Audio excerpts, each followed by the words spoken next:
욥기 정독반입니다. 욥기 3장 20절부터 읽어 나가겠습니다.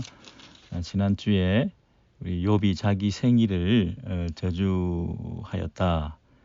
그만큼 태어나지 말았으면, 태어나자마자 죽었으면 더 좋았을 것이다 라고 하면서 자신이 할 수 있는 그 마음의 고통의 그 모든 것들을 절규하듯이 쏟아내면서 이 자신의 까닭 없는 고난에 대해서 이유 없이 이런 고통을 당하는 것에 대해서 하나님을 원망하지 않으면서도 그 고통을 절절히 표현했던 세 친구 앞에서 그 모습을 이렇게 보이게 되었는데요. 그 3장 20절부터 오늘 보시면 그 연속선상에서 어찌하여 고난 당하는 자에게 빛을 주셨으며 마음이 아픈 자에게 생명을 주셨는고, 그 이전 번역은 어찌하여 공고한 자에게 빛을 주셨으며 마음이 번뇌한 자에게 생명을 주셨는고 그랬죠. 그러니까 고통을 당하고 마음이 아프고 이 어찌하여라는 말 속에 질문이 있는 거죠. 그러니까 육체적인 재산상의 어떤 고통이나 손해만 입은 것이 아니라 욥의 그 고통을 가중시킨 것은 이런 지적인 질문이죠. 정신적인 이 고뇌죠. 신학적인 이 해결되지 못한 이슈에 대해서 마음이 번뇌하고 있었다. 그것이 어찌하여라는 why라는 이 의문사 속에 담겨 있는 욥의 고통이었다는 것입니다. 물론 육체적인 극심한 고통, 모든 것을 잃어버린 그런 상실감, 그것을 부인하는 것은 아니지만 그것을 더 가중시킨 욥의 근원적인 그 고통은 뭐냐면 어찌하여 이런 고통을 내가 당하는가.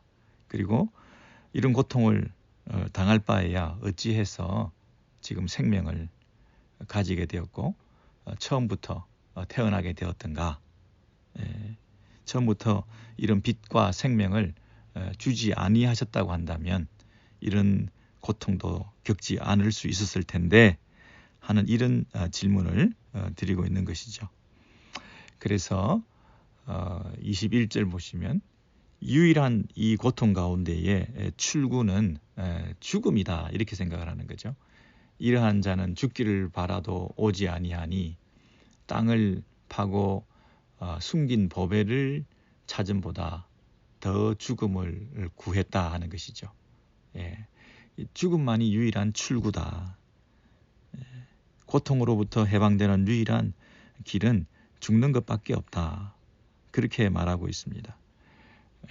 그래서 그 무덤을 찾을 수만 있다고 한다면 22절 무덤을 찾아 얻으면 심히 기뻐하고 즐거워하나니. 죽음만이 소망인데 그 죽음도 제대로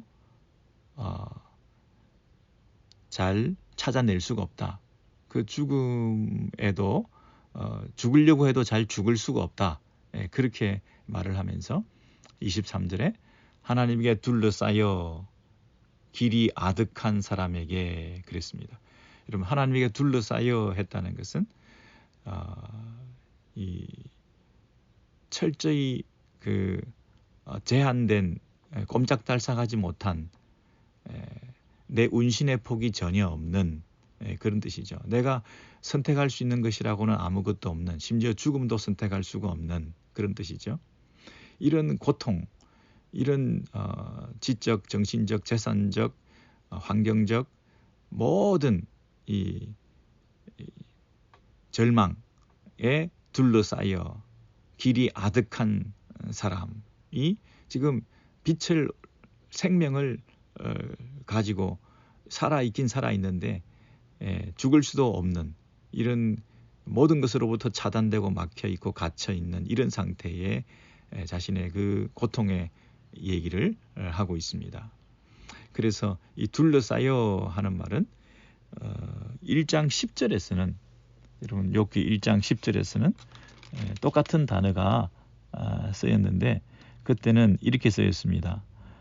주께서 그와 그의 집과 그의 모든 소유물을 울타리로 두르심 때문이 아니니까 할 때 모든 것을 둘러 쌓아 주시고 하나님께서 둘러 쌓아 주시기 때문이다. 하나님의 울타리 안에 있기 때문이다. 이 사탄이 욥이 이 하나님을 경외하고 있는 것은 하나님이 이렇게 보호해 주시기 때문이다. 둘러 쌓아 주시기 때문이다. 이런 그 재산 그리고 자녀 그리고 건강 그의 소유 모든 것을 지켜 보호해 주시는 둘러 쌓아 주시기 때문에 욥이 이런 하나님에 대한 경외심을 가지고 살고 있다라고 얘기를 했는데 여기서는 하나님께서 둘러 싸셨다 할 때 욥이 이 말을 이렇게 쓰고 있습니다. 하나님께서 둘러싸 주신 것이 자기를 복을 주시려고 그러는 게 아니라 꼼짝달싹하지 못하게 길이 아득하게 갈 길이 없을 정도로 출구가 막혀 있는 이런 그 절망으로 나를 둘러싸이게 해주셨다 하는 면에서 둘러싸여라는 말이 이렇게도 쓰였습니다. 여러분 그렇죠? 우리 하나님께서 우리를 보호해 주시기도 하시지만 철저한 보호, 하나님의 무조건적인 사랑, 물샐 틈 없는 하나님의 철저한 도우심으로 우리가 기뻐할 수도 있지만 때로는 길이 아득할 정도로 갈 길이 없는 꽉 막혀 있는 영락 없이 갇혀 있는 하나님의 그 제한, 하나님의 구속, 하나님의 버리심, 하나님이 철저히 나를 외면하신 이런 모습으로 고통당하는 심지어 죽을 수도 없는 이런 출구가 없어 보이는 이런 상황에 우리 신자들이 욥과 같이 놓일 수도 있다는 것을 우리가 받아들이는 것이 중요합니다. 하나님은 한쪽 면만 있으신 게 아니죠. 하나님은 이렇게 하셨는데 과거에는 왜 지금은 이렇게 안 하시나? 왜 그 반대로 하시나? 근데 둘 다 하나님께서 하시는 일이다 하는 생각을 우리가 가질 수 있습니다. 이 축복도 하나님으로부터 온 것이고 그리고 이런 재앙도 하나님으로부터 왔다. 그리고 주신 것도 하나님으로부터 주신 것이고 그 취하신 것도 하나님으로부터 취하심을 받게 된 것이다 하는 이런 하나님의 철저한 주권에 대한 인정을 우리가 가질 필요가 있는 거죠. 욥이 그럼에도 불구하고 하나님을 원망하거나 저주하지 않고 까닭 없이 이런 아득한 절망의 터널에 들어와 있는 욥의 모습, 극심한 고통에 있는 이 욥의 모습을 우리가 살펴볼 수 있었죠. 그래서 욥이 이렇게 말합니다. 24절에 먹기 전에 탄식이 나며 나는 먹기 전에 탄식이 나며 음식 앞에서도 탄식이 나며 나의 앓는 소리는 물이 쏟아지는 것 같구나. 여러분 이게 무슨 말이죠? 탄식이 음식이 되고 이 신음 소리가 이 음료가 된다. 그 얘기입니다.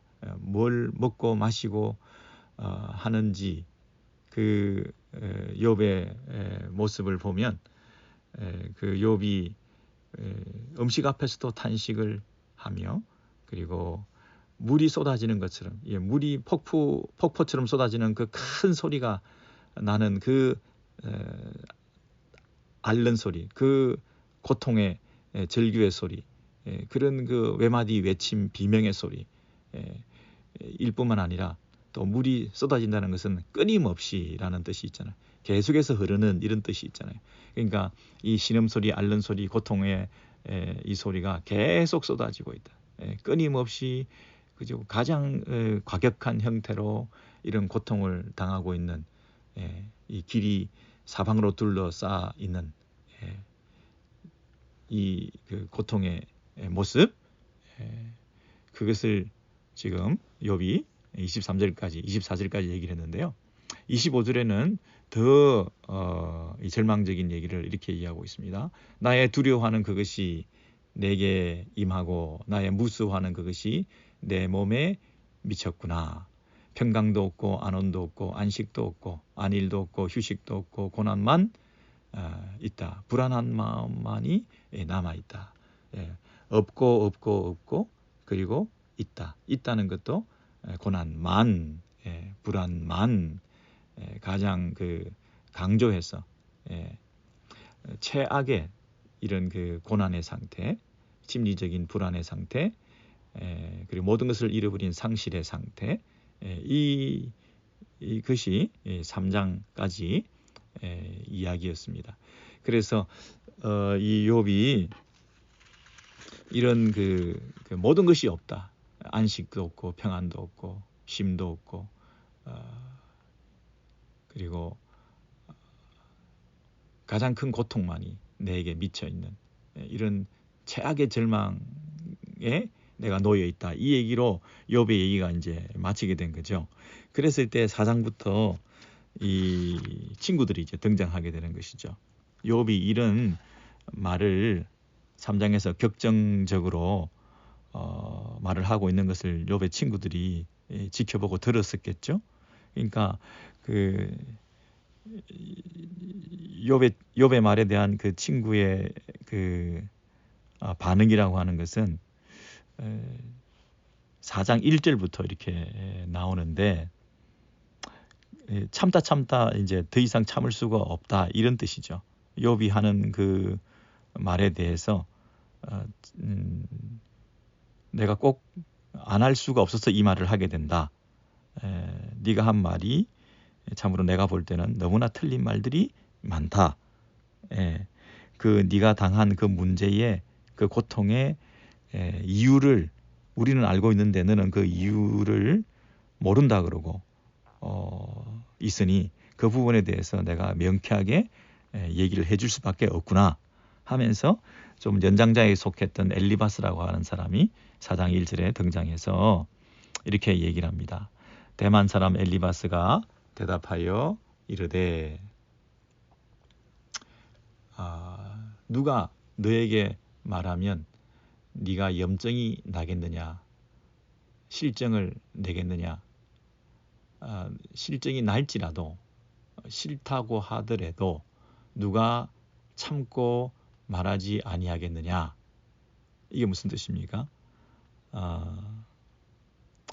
누가 너에게 말을 하면 네가 싫어할 것 같은데 너는 짜증스럽고 귀찮겠지. 만사가 귀찮은데 또 누가 옆에서 얘기를 하면 또 너에게 충고를 하려고 한다면 네가 좋은 마음이 아니겠지. 그렇지만 내가 아무리 말을 하지 않으려고 했지만 그래도 누군가는 말을 해야 되지 않겠냐. 내가 계속 입을 다물고만은 있을 수 없어서 내가 한마디 한다. 누가 참고 말하지 아니하겠느냐. 염증이 당신이 싫지만 짜증이 난다 할지라도 내 말을 들어보는 것이 어떻겠냐. 이렇게 아주 부드럽게 상대방의 그 형편을 헤아리면서 조심스럽게 다가가서 나이 많은 사람답게 지혜롭게 이를 얘기를 건넵니다. 그러면서 바로 자기 얘기를 하는 게 아니라 3절부터 전에 네가 여러 사람을 교훈하였고 손이 늘어진 자면 그를 보고 그를 또한 격려해서 강하게 하였고 이 말은 뭡니까? 욥도 이전에 위로하지 않았냐. 위로가 필요한 사람에게 욥도 위로함으로써 그 귀한 일들을 잘 감당하지 않았냐. 그러니 너도 이 어려운 일을 당했을 때 위로를 받는 것이 마땅하다. 그것이 일관성 있는 거다. 4절에도 계속 그 얘기입니다. 넘어져 가는 자를 말로 붙들어 주었고 너도 이 말로서 그 실족하고 넘어져서 신음하고 있는 자를 붙들어 준 적이 있다. 위로의 말을 한 적이 있지 않냐. 그러니 나도 그 말을 지금 해야 되겠다. 무릎이 약한 자를 강하게 하였거늘. 그죠? 예, 격려와 위로의 말. 그것이 너는 사용 안 한 것이 아니라 너도 사용한 적이 있기 때문에 나도 이 일을 지금 하려고 하는 것이다. 5절 이제 이 일이 내게 임함에 네가 답답하여 하고 이 일이 내게 당함에 네가 놀라는구나. 너도 지금 답답함과 놀람 가운데 힘들어하고 있는 가운데에서 당연히 말로서 위로를 받고 다른 사람의 얘기를 들어주고 다시 격려를 받고 강하게 하고 약한 무릎을 강하게 하고 그리고 늘어진 손, 힘이 빠진 손 그것을 다시 한번 회복해야 되지 않겠냐. 너도 다른 사람에게 교훈한 적이 있지 않냐. 그러니 너도 내 말을 들어봐라. 이렇게 말을 하는 거죠.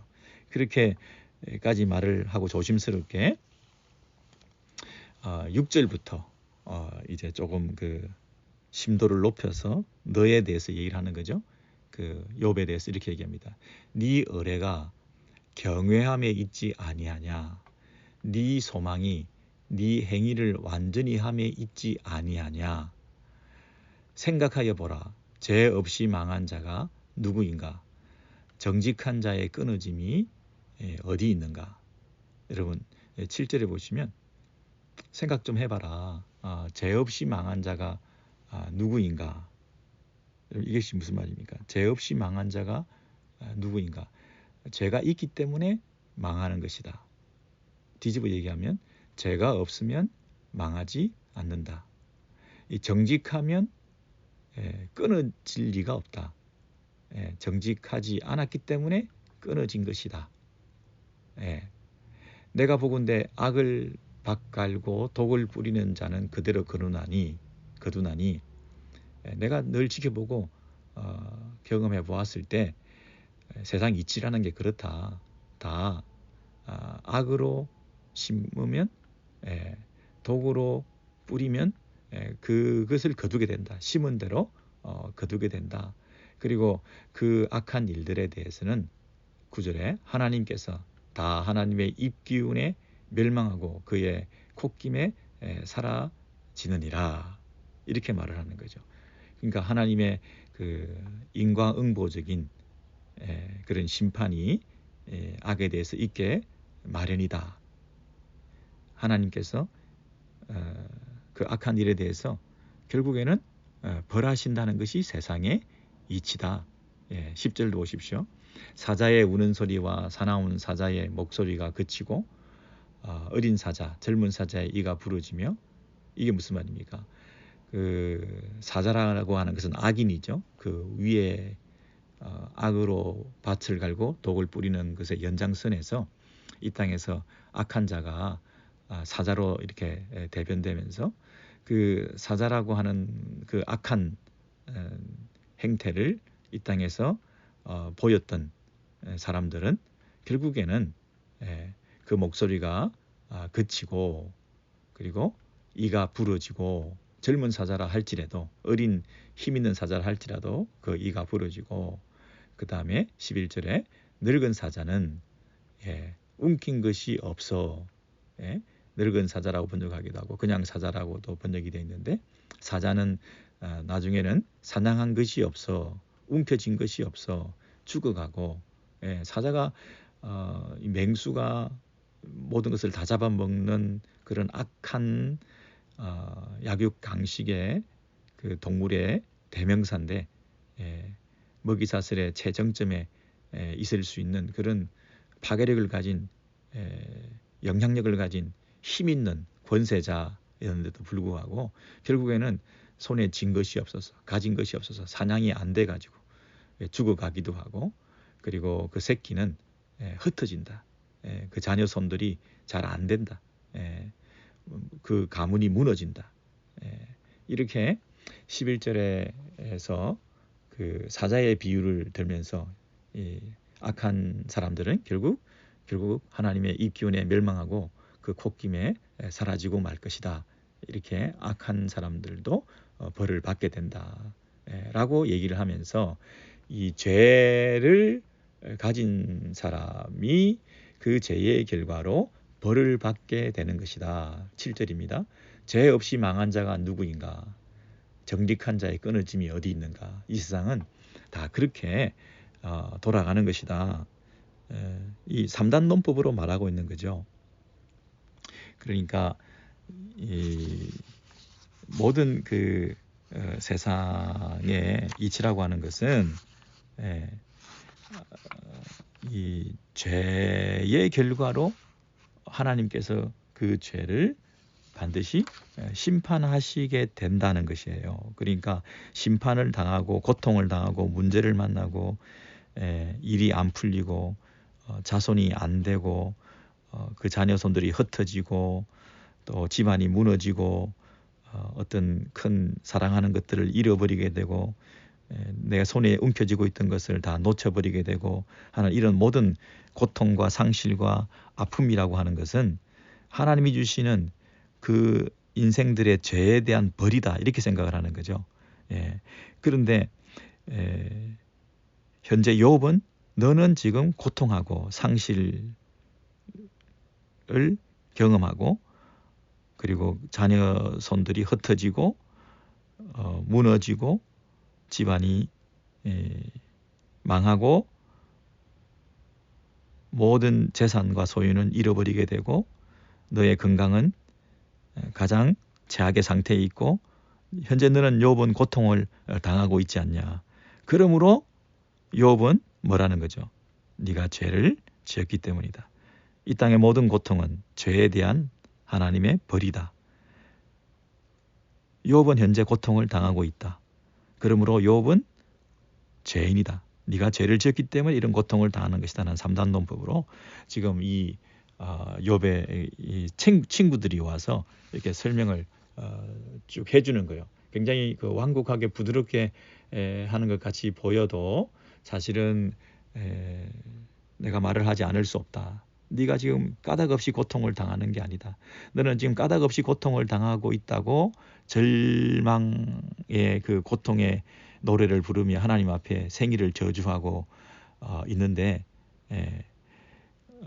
네가 번지수를 잘못 짚었다.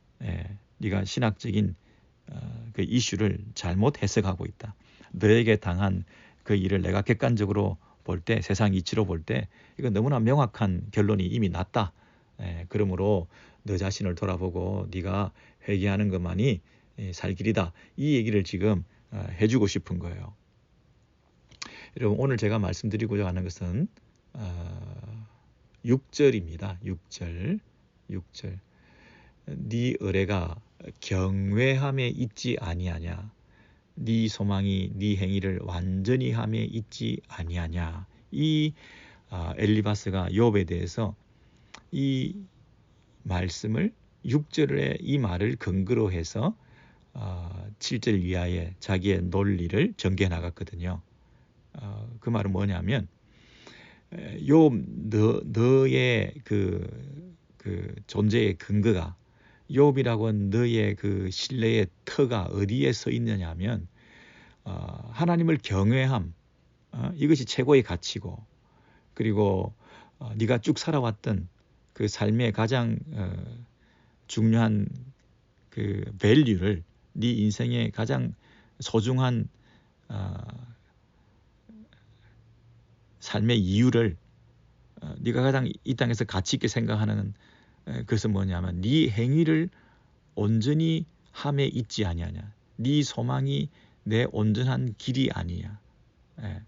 네 소망이 내 온전한 길이 아니냐. 네 경외함이 네 자랑이 아니냐. 그 말을 굉장히 이제 좀 의역을 해놨는데요. 사실은 이런 뜻입니다. 네가 하나님을 경외하고 그리고 네가 행위를 완전히 행하고 살아왔던 그 네 삶, 그 네 삶을 근거로 해서 볼 때 네가 지금 이런 어려움과 고통 속에 있다고 하는 것이 네가 지금까지 살아왔던 그 가치를 두고 중요하게 생각해왔던 그 일이 지금 무너져서는 안 된다. 네가 하나님을 경외하고 또 하나님을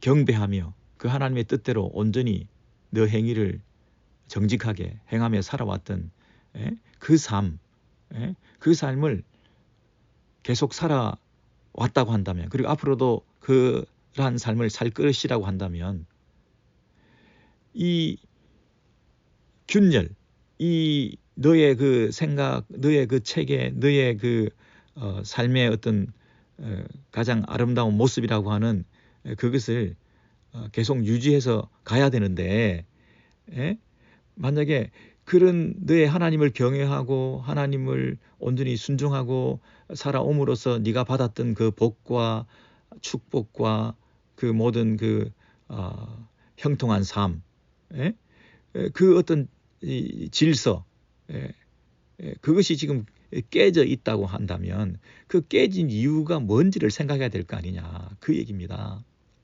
다시 말씀드립니다. 네가 하나님을 경외하고 네가 하나님 앞에 정직하게 행위를 온전하게 살아서 그 결과로 네가 자녀들이 형통하고 번창하고 많은 재산을 가지고 자식들이 우애하고 화목하고 아름답게 살았던 그 하나님의 축복을 받은 그 큰 그림, 너의 그 그림, 그 그림이 지금 네가 지금 깨졌다고 지금 얘기를 하는데, 그것이 깨질 리가 없다는 거예요.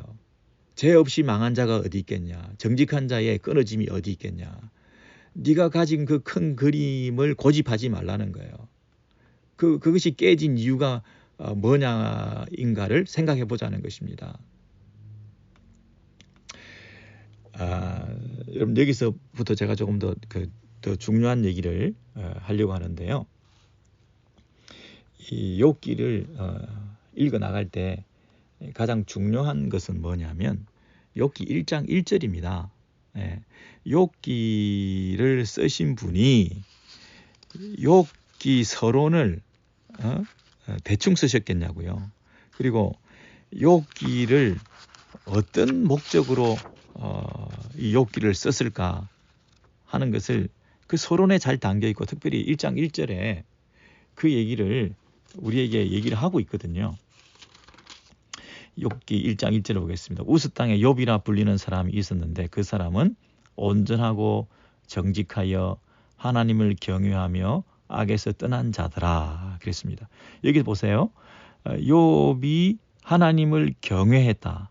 그리고 악에서 떠났다. 그리고 그 사람은 온전한 사람이었다. 그리고 정직하였다. 그렇게 말을 하고 있습니다. 금방도 제가 그 3장 4장에 들어가서 그 욥이 정직하고 하나님을 경외하는 사람이었다, 그 얘기를 하고 있잖아요. 그래서 욥기에서 반복되고 있는 이 욥에 대한 캐릭터, 욥이 어떤 사람인가에 대한 자타가 공인하는, 심지어 하나님까지도 욥이 어떤 사람이었다고 얘기를 하고 있습니까? 1장 8절입니다. 여호와께서 사탄에게 이르시되 내가 내 종 욥을 주의하여 보았느냐, 그와 같이 온전하고 정직하여 하나님을 경외하며 악에서 떠난 자가 세상에 없었다. 그리고 2장 3절에도 또 독자들에게 주지시키기를 2번, 3번 이렇게 반복해서 욥이 어떤 사람인가에 대해서 얘기를 하고 있어요. 2장 3절 여호와께서 사탄에게 이르시되 내 종을 보았느냐, 그와 같이 온전하고 정직하여 하나님을 경외하며 악에서 떠난 자가 세상에 없느니라. 보세요. 하나님을 경외하고 악에서 떠난 자가 세상에 없다. 그러니까 욥기에서 이 저자가 1장과 2장 그 서론에서 욥을 어떤 사람으로 설정해 준 거죠? 심지어 하나님께서도 인정해 주셨어요. 그러니까 욥은 죄가 있다 없다? 없다. 욥이 하나님 앞에서도 정직하고 온전하게 하나님을 경외한 사람으로 출발하고 있어요. 그러니까 욥기 2장, 3장, 4장 이후에 이 친구들이 욥이 고통당하는 것은 욥이 지은 죄가 있기 때문에 고통을 당하는 것이다라고 공격해 오는 것에 대해서 그들이 틀렸다고 하는 것을 처음부터 이 욥기에서는 강하게 주장하고 있는 거예요. 처음부터 욥기를 시작하면서 욥기 저자는 욥이 당하는 고난은 까닭 없이 당하는 고난이다. 욥이 죄를 지어서 고통을 당하고 고난을 당하는 것이 아니다. 욥이 완전한 의인이다. 욥이 죄가 없다 이런 뜻이 아니라 인과응보적인 인간이 원인이 있어서 결과가 되는 뿌린 대로 거두는 이런 방식으로 욥이 죄를 지어서 벌을 받고 있는 것이다. 이 프레임을 고수하려고 하는 욥의 세 친구에 대해서 그렇지 않을 수도 있다. 욥과 같은 경우에는 죄를 짓지 않았는데도 까닭 없이 고통을 당한 것이다. 욥의 세 친구가 가지고 있는 그 프레임 씌우기를 깨트리시기 위해서 처음부터 하나님께서도 인정해 주시면서 욥은 정직하고 어렵다. 하나님을 경외했다. 악을 행하지 않았다. 라고 얘기를 하고 있는 거예요. 그래서 그 욥이 하나님을 경외하고 이 정직한 온전한 삶을 살았기 때문에 그것의 결과로 이런저런 축복을 받았다고 얘기를 하고 있습니다. 1장 2절에 보시면 악에서 떠난 자고 하나님을 경외했기 때문에 1장 2절에 7 아들과 딸 셋을 그리고 소유물은 양이 7천이요 낙타가 3천이요 2장 3절 그죠? 그리고 종도 가장 많이 있었고 동방에서 가장 훌륭한 자고 명성과 물질과 환경과 모든 면에서 자녀와 모든 면에서 이 부자의 개념이라고 하는 것은 요즘하고 좀 다르죠. 그 당시에는 하나님이 주신 복으로 말미암아 이런 부요함을 가지게 되었다. 근데 그 하나님 주신 복의 특징은 이런 물질적인 부요로 상징될 뿐만 아니라 4절입니다. 1장 4절. 화목으로도 우애함으로서도 그것이 표현될 수 있는 거죠. 그의 아들들이 자기 생일에 각각 자기의 집에서 잔치를 베풀고 그의 누이 3명도 청하여 함께 먹고 마시더라 그랬습니다. 그래서 이 3절은 소유와 물질의 축복으로서 부요하고 그리고 4절은 가족과 자녀들 가운데 이런 형통함과 화목함과 우애함 이런 것들이 이 욥이 하나님을 경외하고 거룩하고 정직하게 살아가는 것의 결과로서 주신 복이다. 인과론적인 복을 받은 사람으로서 지금 처음부터 언급하고 있는 거예요. 그리고 5절에 보시면 얼마나 욥이 그런 이런 프레임에 철저하게 하나님을 경외하고 하나님 앞에서 악을 떠나고 정직하게 살아갈 때 이런 복을 받고 하는 이 프레임에서 충실했느냐 하면 5절입니다. 조그만한 어떤 그 일이 있다 하더라도 한번 잔치를 끝냈다 하더라도 그리고 한 사람 한 사람에 대해서 그 자녀들에 대해서 명수대로 번제를 드리며 혹시 범죄했을까? 혹시 하나님을 욕되게 했을까? 이런 마음을 가지고 이 복을 깨트리지 않기 위해서 이 하나님이 주신 그 축복의 울타리 안에서 거하기 위해서 그러면서 5절에 뭐라고 했냐면 마지막에 욥의 행위가 항상 이러하였더라 그랬습니다. 욥의 행위가 항상 이러하였더라는 이 말은 무슨 뜻입니까? 이 축복, 이 하나님 앞에 정직하고 하나님을 경외하며 살아가는 자가 그 결과로 받을 수 있는 이 복, 이 복을 유지, 존속, 성장, 부흥, 형통함을 계속 유지해 나갈 수 있도록 하기 위해서는 이 프레임을 깨지 않기 위해서는 이 체제를 이 틀을 잘 운용하기 위해서는 내가 끊임없이 이러한 삶을 살아야 된다고 하며 하나님 앞에 또 번제를 드리고 회개하고 혹시나도 있을지 모르는 혹시라도가 뭡니까? 자기가 죄를 짓지 않았다 할지라도 또는 눈앞에 드러난 죄가 없었다 할지라도 혹시 내가 아닌 다른 가족의 구성원들 중에서 죄를 범함으로 말미암아 이 틀이 깨어져서 내게 이런 복을 앗아가는 일이 생기지 않도록 자녀들 가운데 우애하고 가족 가운데 화목하고 정도 많고 이 소유도 많고 자녀도 형통하고 하는 이 모든 이 일들이 깨지지 않도록 항상 이 체제 안에서 이것을 유지하기 위해서 욥이 그것을 이루어내려고 애를 쓰고 있는 욥의 행위가 항상 이러하였더라 이렇게 말을 한다는 거죠. 그런 면에서 욥은 전혀 이 하나님 주시는 복에 대해서 의심하지 않고 이 일을 계속해서 이 하나님에 대한 이해, 하나님은 이런 분이야. 나는 하나님과 이런 관계에 있어. 이런 하나님 앞에서 관계를 유지하기 위해서는 내가 이렇게 해야 돼 하고 이 흐름을 놓치지 않고 계속 가고 있었던 것이죠. 그래서 욥기를 시작하는 그 1장 그 서두에 욥은 이런 캐릭터를 가진 분이다. 욥은 이 틀 안에서 지금 충실한 사람이다. 그래서 이 틀 안에서 최고의 복을 받은 사람이다. 이 틀 안에 최고로 충실했기 때문에 하나님을 최고로 경외하고 최고로 하나님을 온전하게 섬기는 사람이었기 때문에 그 틀 안에서 하나님 주시는 그 축복을 이렇게 받은 사람이다. 라고 하는 것을 분명히 드러내고 있습니다. 그게 틀린 게 아니죠. 그게 틀린 게 아니라는 말은 무슨 말이냐 하면 잠언에서 이러한 그 축복에 대해서 말하고 있습니다. 이러한 인생의 지혜에 대해서 어떻게 인생을 사는 것이 바른 삶의 길인가 하는 것을 잠언에서 누누이 말하고 있습니다. 여러분 그 잠언을 우리 마지막으로 한번 보시겠는데요. 욥기, 시편, 잠언, 전도 이렇잖아요. 여러분 잠언서를 이렇게 보시면요. 2장을 가서 보시면 잠언 2장에 이런 말씀이 있습니다. 잠언에도 서론이 있는데요. 그 서두에 2장 즈음에 이렇게 말합니다. 2장 7절입니다. 그는 2장 7절입니다. 그는 정직한 자를 위하여 완전한 지혜를 예비하시며 행실이 온전한 자에게 방패가 되시나니 그리고 대저 그는 정의의 길을 보호하시며 그의 성도들의 길을 보존하려 하심이니라.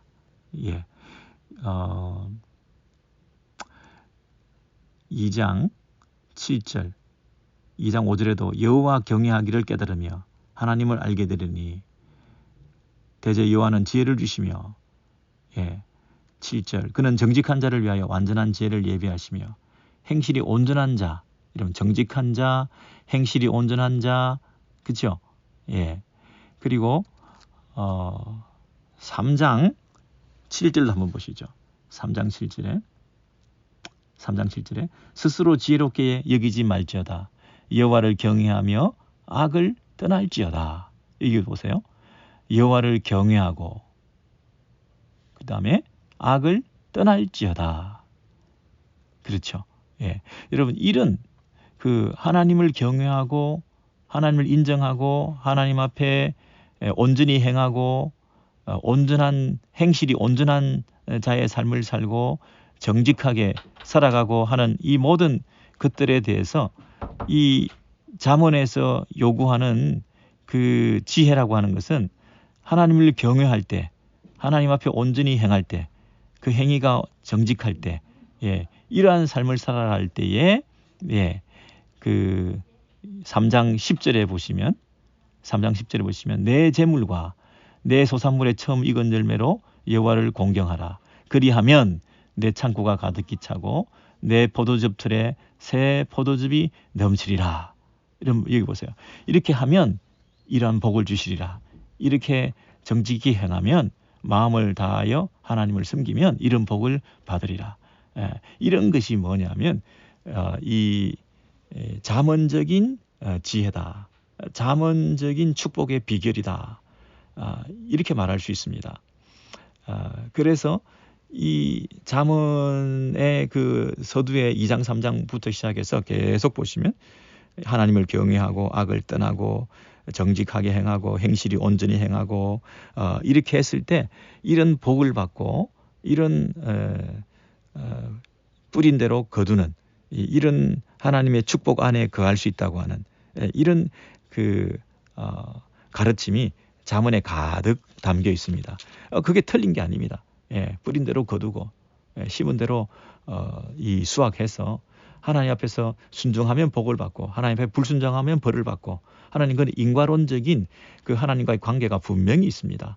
신명기법에 의해서 하나님께서 율법을 주시고 율법에 그 충실하면 하나님께서 복을 주시고 율법을 지키지 않으면 하나님이 저주하신다고 하는 그런 면에서 이 인과론적인 이 복이 분명히 잠언적으로도 우리에게 가르쳐 지어지고 있습니다. 그런데 욥기를 쓰신 분이 어떤 의도로 욥기를 시작하느냐 하면 욥기 1장 1절부터 이렇게 말합니다. 욥이라고 하는 사람이 있었는데 그 사람은 온전하고 정직하고 하나님을 경외하고 악에서 떠난 자다.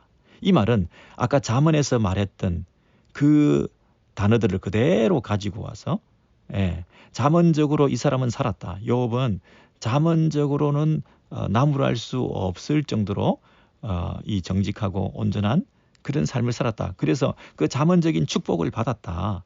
그래서 2절, 3절, 4절에 보시면 그 자녀들과 물질과 모든 재산에 있어서 그리고 그는 항상 그런 사람이다. 그의 행위가 욥의 행위가 항상 이러하였더라. 그러므로 잠언적으로 그의 그 삶의 틀을 유지하고 하나님 앞에서 온전히 성실하게 정직하게 그렇게 산 사람이다. 이 사람은 전혀 흠이 없는 사람이다.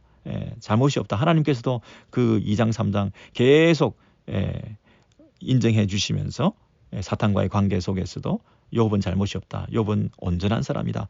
이렇게 얘기를 했다는 거예요. 그러고 나서 이제 욥의 친구들이 나타나 가지고 뭘 얘기하고 있느냐 하면 욥의 새 친구들이 나타나서 이제 그 잠언적 그 이 축복의 틀, 하나님을 경외하고 온전히 악에서 떠난 자가 이런 축복을 받는다고 하는 이 인과론적인 그 틀 안에 그런 신학적인 그 이 입장을 가지고 욥을 들여다볼 때 욥은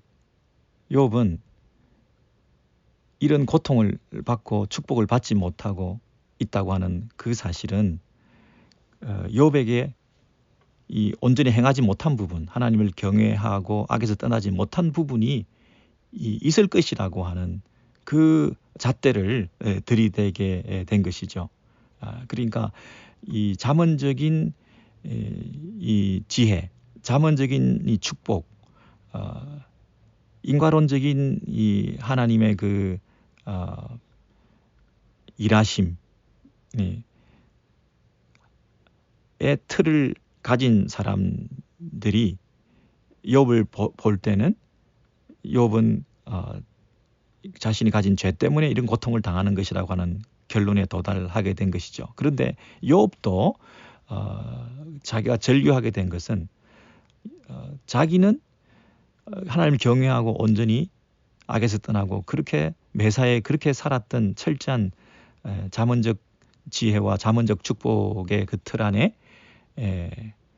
살던 사람이고 적어도 자기는 죄를 짓지 않았다고 하는 그런 확신이 있었는데 이런 고통을 당하니 이 고통의 이유를 모르겠는 거예요. 이런 일이 나에게 허락된 근거와 원인을 찾지 못하는 거예요. 상대방들은 친구들은 똑같은 틀을 가지고 와서 너가 가진 그 죄 때문에 그 틀이 틀에 그 틀 안에서 네가 회개하는 수밖에 없다.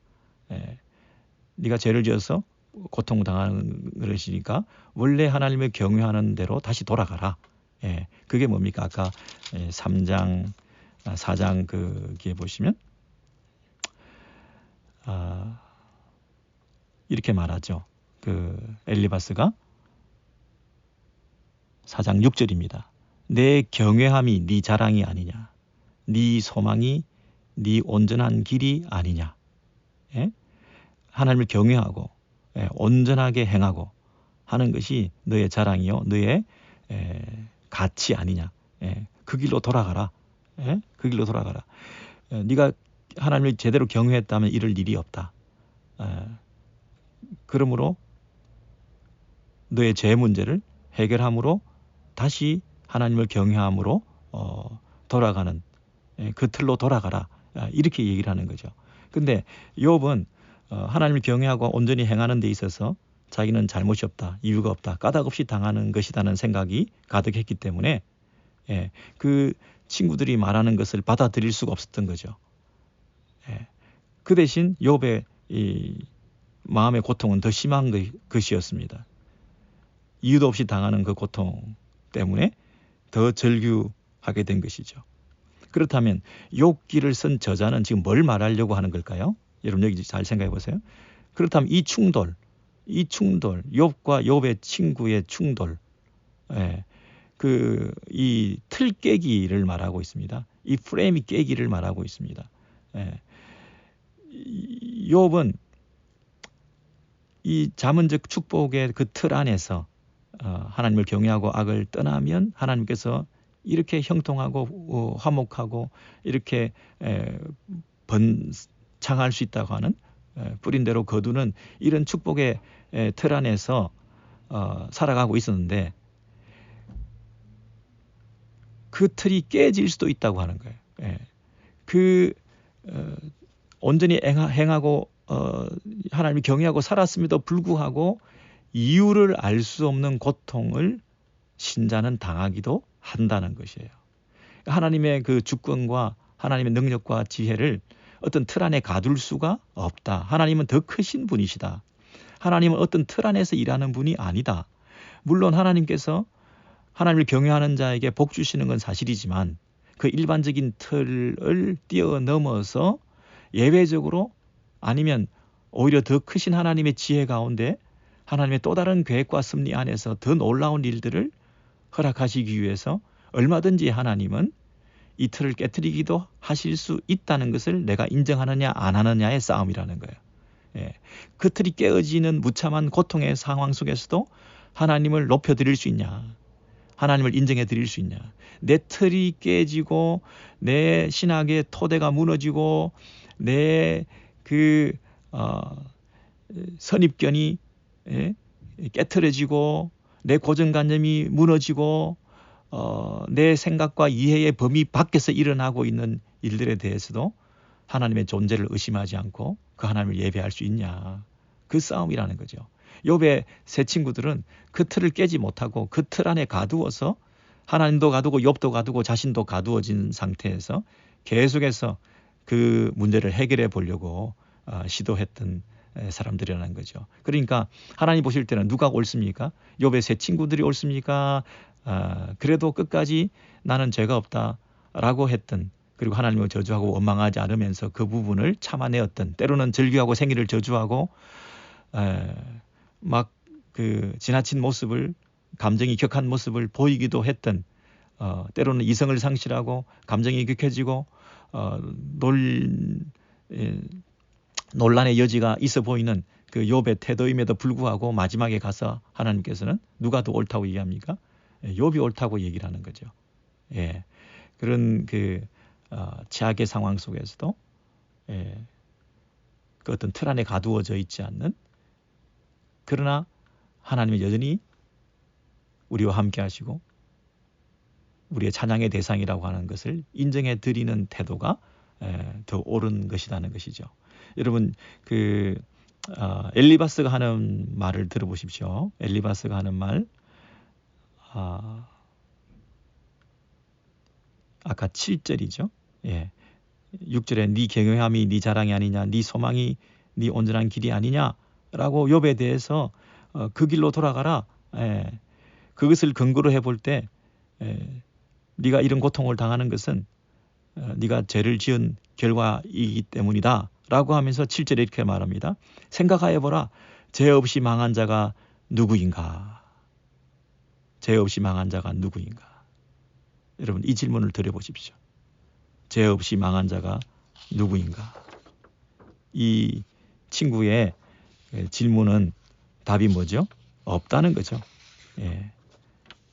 죄 없이 망한 자가 없다. 다 망한 자는 죄를 지었기 때문이다. 그렇게 말하는 거죠. 그런데 한 분이 계시는 거죠. 죄 없이 망한 자가 누구인가? 예수 그리스도. 예수 그리스도. 예. 욥은 지금 까닭 없이 죄 없이 이렇게 고통을 당하고 망했지만 그 이유도 모르고 그리고 수동적으로 이 고통을 고난을 당하게 된 것이죠. 그리고 절규하고 있는 것이죠. 그렇지만 예수 그리스도 하나님 아들이신 그분은 자원해서 능동적으로 죄 없이 망하신 거죠. 죄 없는 자가 죄 있는 자들을 대신해서 십자가에서 망하신 거죠. 예. 우리를 망하지 않게 하시려고 그분이 망하신 거죠. 죄 없이 망한 자가 누구인가? 이 질문이 여운처럼 메아리처럼 지금 예수 그리스도에까지 지금 울려 퍼지고 있는 거죠.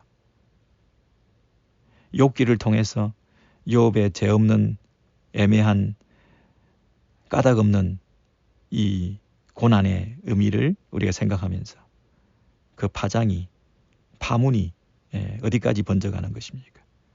욥이 결국 누구를 가르쳐 손가락으로 우리에게 보여주고 있습니까? 욥은 몰랐을지라도 욥기를 읽는 우리는 여기서 누구를 떠올리게 됩니까? 감사한 일이죠. 예수 그리스도를 주신 하나님의 그 놀라운 지혜, 인간의 지혜로는 상상할 수가 없는 거죠. 어떻게 그런 일이 있을 수 있을까? 인과론적으로 생각할 때 있을 수 없는 일이 일어난 거죠. 왜 죄 없는 그분이 하나님 아들이신 그분이 모든 죄를 뒤집어 쓰시고 망하시고 죽으셔야만 했을까? 까닭 없는 고난을 왜 그분은 당하셔야만 했을까? 우리의 이성의 한계를 벗어나는 하나님의 지혜죠. 욥기는 그것을 예수를 가르쳐 보이고 또 이 진리를 가르쳐 우리에게 알려주고 계십니다. 까닭 없는 이유 없는 무죄한 이 고난의 이유를 몰라서 절규하고 있는 그리고 욥의 친구들은 이유가 있다. 죄 때문이다. 자기의 죄 때문에 저주를 받아 죽은 것이다. 라고 하는 그 화살과 그 공격은 예수님을 향해서도 많은 사람들이 그렇게 공격했던 거죠. 자기 죄 때문에 십자가에 달려 죽은 것이다. 하나님의 저주를 받아 죽은 것이다. 자기 죄 때문에 죽은 것이다. 여러분, 무제한 고난을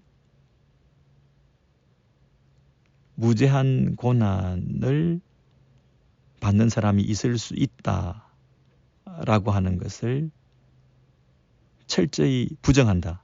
이 욥의 세 친구가 무제한 고난은 없다. 죄 없이 망한 자가 누구인가? 없다. 다 죄 때문에 망하는 거다. 무죄한 자가 망할 수 있다.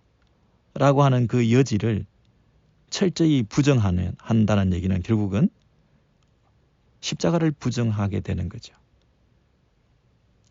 무제한 고난을 위한 그 어떤 가능성도 없다라고 사탄은 지금도 공격하는 거죠.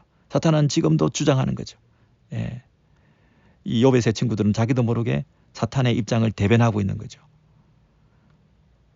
무죄한 자의 고난은 없다. 무죄한 자의 죽음은 결코 이 땅에 없다. 그러나 하나님의 지혜, 우리의 그 어떤 논리, 우리의 어떤 틀, 어떤 우리의 신학적 프레임을 뛰어넘는 하나님의 지혜로 십자가를 끝까지 부정하려고 하는 그들을 깨뜨리시고 죄 없이 망한 자가 예수 그리스도. 그 예수 그리스도를 통해서 우리에게 죄 용서를 주신 이 복음을 소개하기 위해서 오늘 이 말씀을 우리에게 허락해 주신 것이죠.